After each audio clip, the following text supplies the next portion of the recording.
جون 2002 حکومت پاکستان نے اپیل نہیں کی۔ دوسرا باب، شمال مغربی ہندوستان پر انگریزوں کا قبضہ، جاگیرداری زمینداری نظام کی پرورش اور اس نظام کا نئی آبپاش زمینوں پر بھی نفاذ۔ 2.1 مغل شہنشاہوں کی کسانوں کی حالت زار سے بے اعتنائی اور پے در پے قحط۔ موئنجو داڑو سندھ اور ہڑپا پنجاب میں آثار قدیمہ کی دریافت سے یہ بات ثبوت کے ساتھ کھل کر سامنے آئی ہے کہ زمانہ قبل از تاریخ میں بھی یہاں گندم اور کپاس کی کاشت ہوتی تھی۔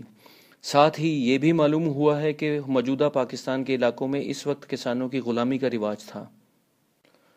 مغل شہنشاہ یادگاریں، مقبرے، مسجدیں، محل اور قلعے تعمیر کرنے پر بے دریغ روپیہ خرچ کرتے رہے، لیکن عوام کی فلاح و بہبود کا کبھی خیال نہیں کیا۔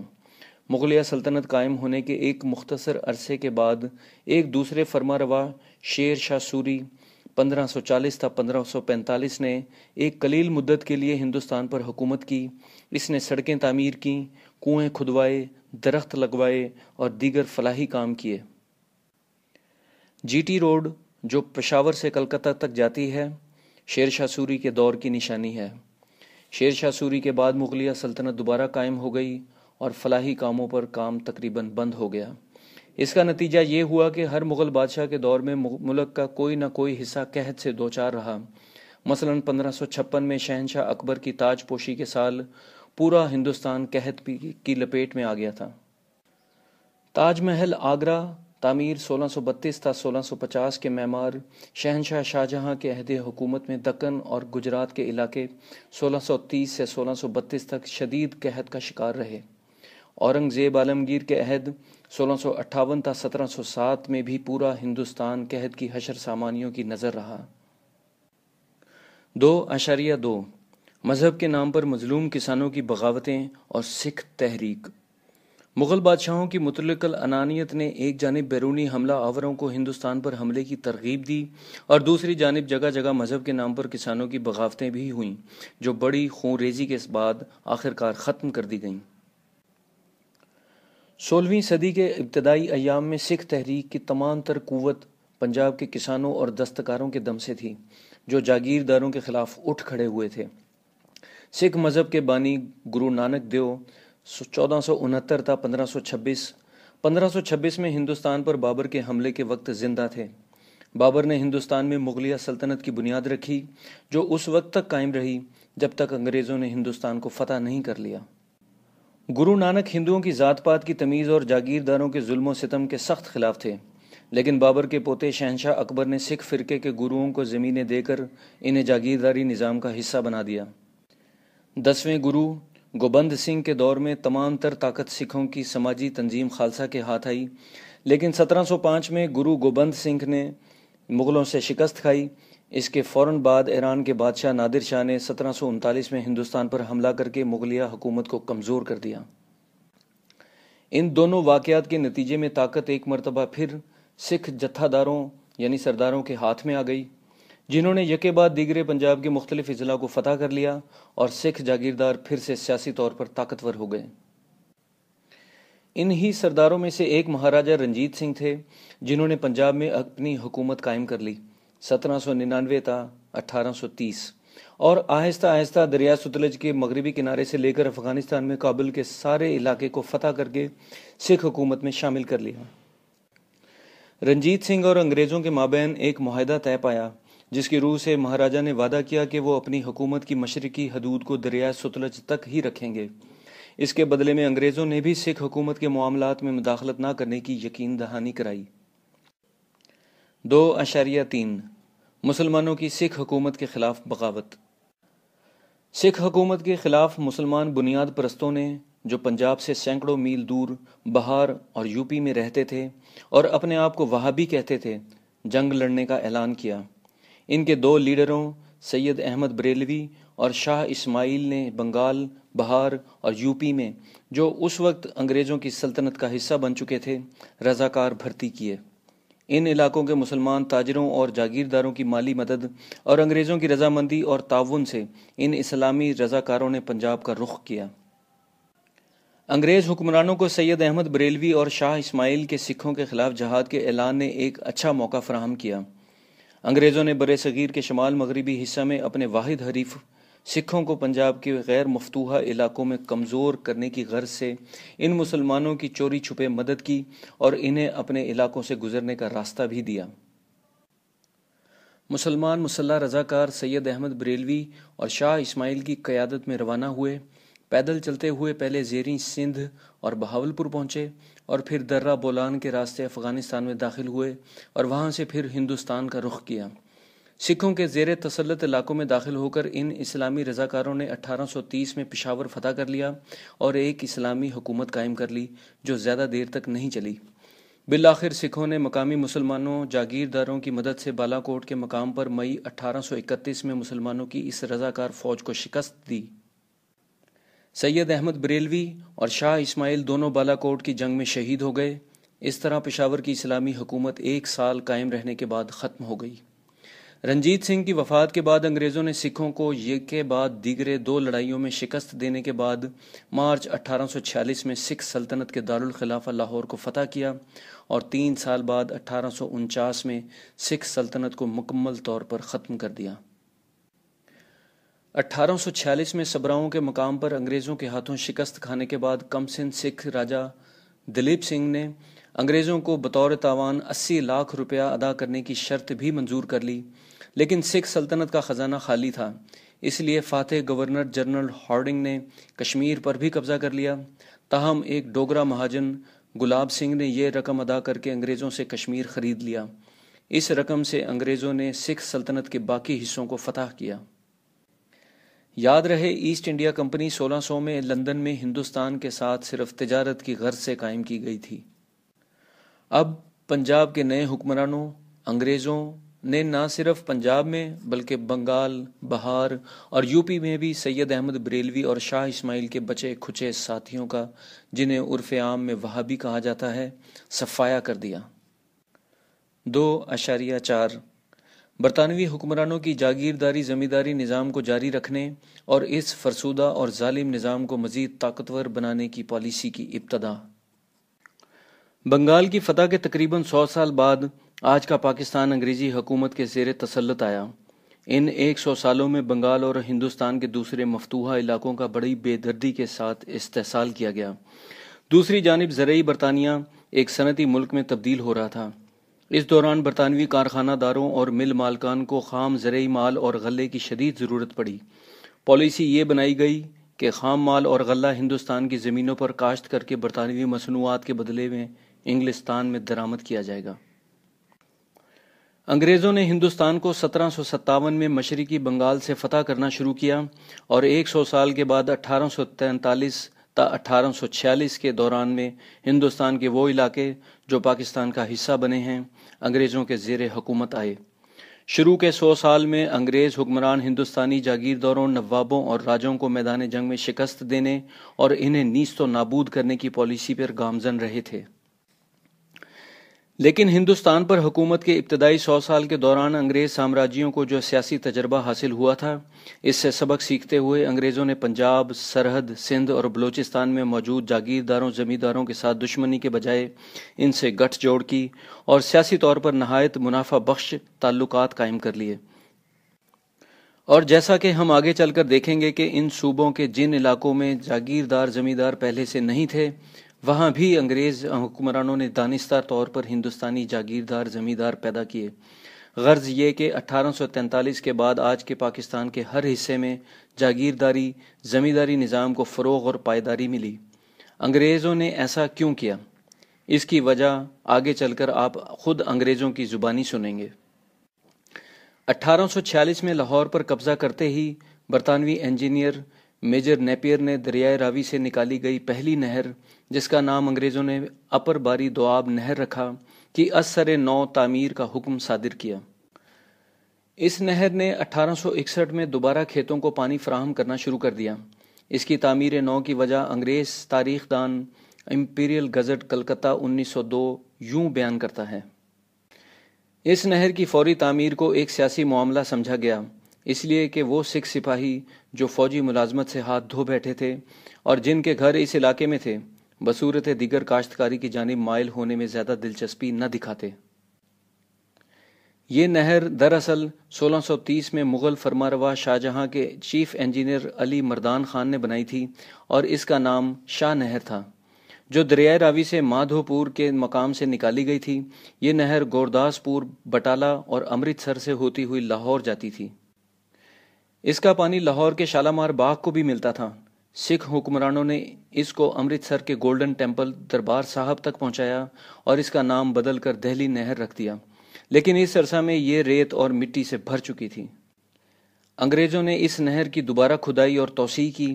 اس نہر سے راوی اور بیاس کے درمیانی حصے کے 3 اضلاع لاہور، امرتسر اور گورداس پور سیراب ہوتے ہیں۔ انگریزی دور کی نہروں اور ان نہروں سے نکالے گئے فیڈر اور نالوں میں پانی کی سطح سیراب کی جانے والی زمینوں سے ہمیشہ اونچی رہتی ہے۔ اس کے لیے پہلے دریا پر ایک بند بیراج باندھ کر دریا کی سطح اونچی کی جاتی ہے اور پھر بند کے پیچھے سے دریا کے پانی کو نہر میں داخل کیا جاتا ہے۔ نہر 2 متوازی پشتوں کے درمیان بہتی ہے۔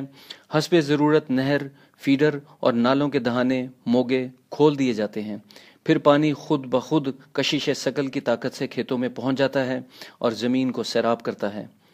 پمپ یا رہٹ کی ضرورت نہیں پڑتی، اس لیے کہ ہر جگہ پانی کی سطح زمین سے اونچی ہوتی ہے۔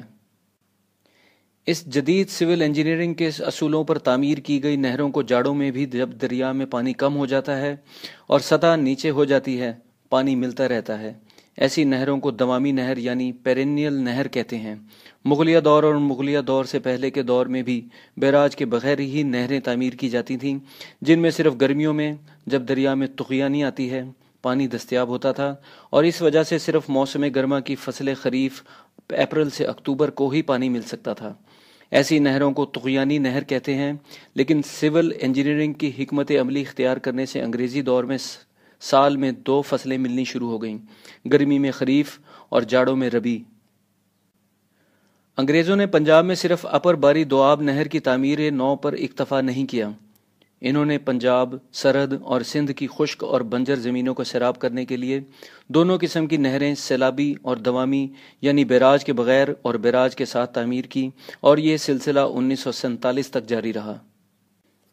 2.5 نئی آبپاش زمینیں انگریز حکمرانوں نے نئے جاگیرداروں زمینداروں کو عطا کر دیں، خود کاشت زمینداروں کو کچھ نہیں دیا۔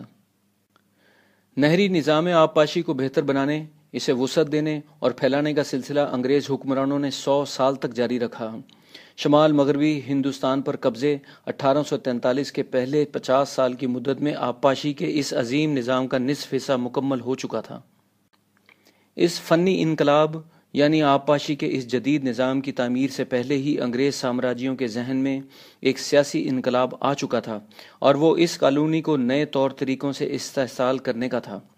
انگریز سامراجیوں نے فیصلہ کیا کہ اب ہندوستانی اعلیٰ طبقوں کو نیست و نابود کرنے کے بجائے اس کی پشت پناہی کی جائے اور انہیں ہر طرح کی مراد دی جائیں۔ اگر وہ کسی علاقے میں ناپید ہوں تو پیدا کیے جائیں۔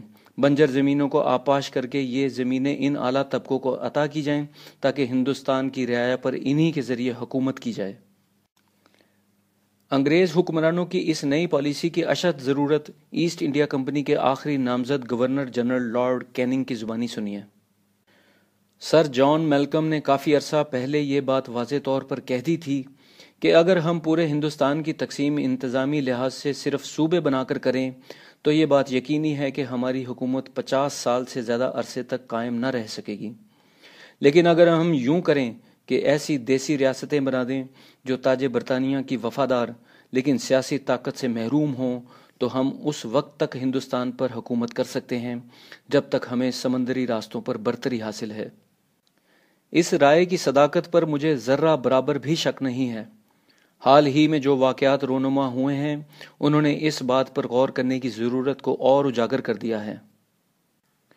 اس کا مطلب یہ ہوا کہ پرامن طریقے سے ہندوستان پر اپنی گرفت مضبوط رکھنے کے لیے برطانیہ کے پاس 2 مؤثر ذرائع تھے، ایک وفادار ہندوستانی جاگیردار زمیندار اور والیان ریاست، اور دوسرا برطانوی بحریہ جو یورپ کی دوسری سامراجی طاقتوں فرانس، ہالینڈ،